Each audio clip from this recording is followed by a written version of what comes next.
Look everyone, nature! It is the second day of spring, or third, somewhere around there. And I just thought that this would be a really good time to talk to everyone about spring, which is also a really good time to talk to everyone about gardening. Gardening is becoming a big thing right now. They're talking about, you know, the whole victory gardens, returning that whole concept. More and more people are gardening because of these hard economical times. They should have been doing it beforehand, in all honesty, because spring is coming and everything's getting green. And as things get green, things are growing, and you have a fantabulous opportunity to grow your own food, which can be a very huge advantage. I used to garden with my grandfather and my father when I was really little.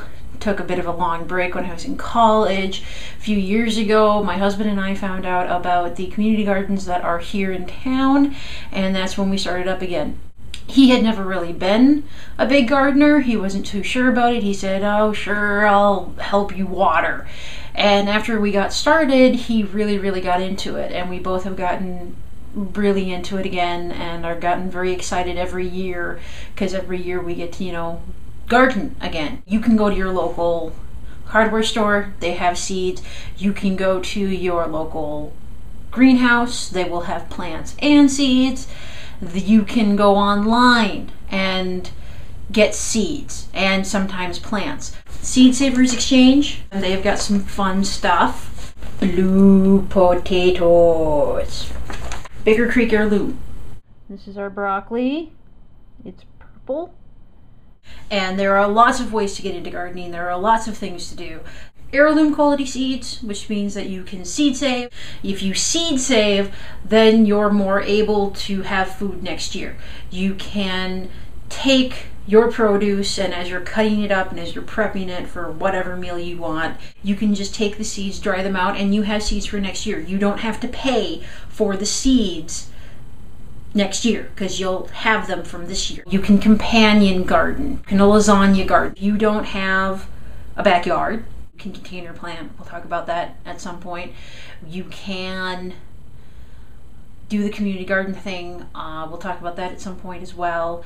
And there are so many options. So don't say just because I'm in an apartment I can't garden, or just because I'm here or there I can't garden. You can garden just about anywhere you are.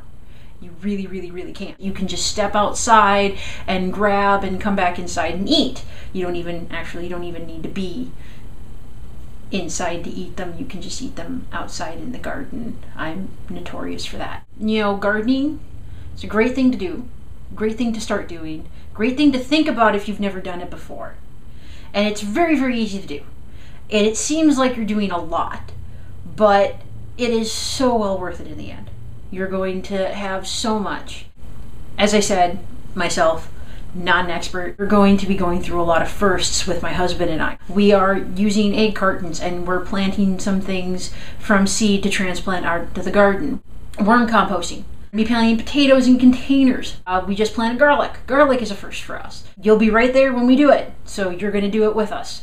You know, so if we make mistakes, it's because we're human, and you're going to make mistakes too. Maybe not. I hope if you don't. If you don't, that's awesome. If you do, oh my gosh, you're human. It comes right down to it, whether you are an expert grower who's been doing this for years and years, or you're just someone who has never dug in the dirt before and you're suddenly deciding to. In the end, what it comes down to is you're putting stuff in the ground and you're waiting to see what happens. Good luck with the garden.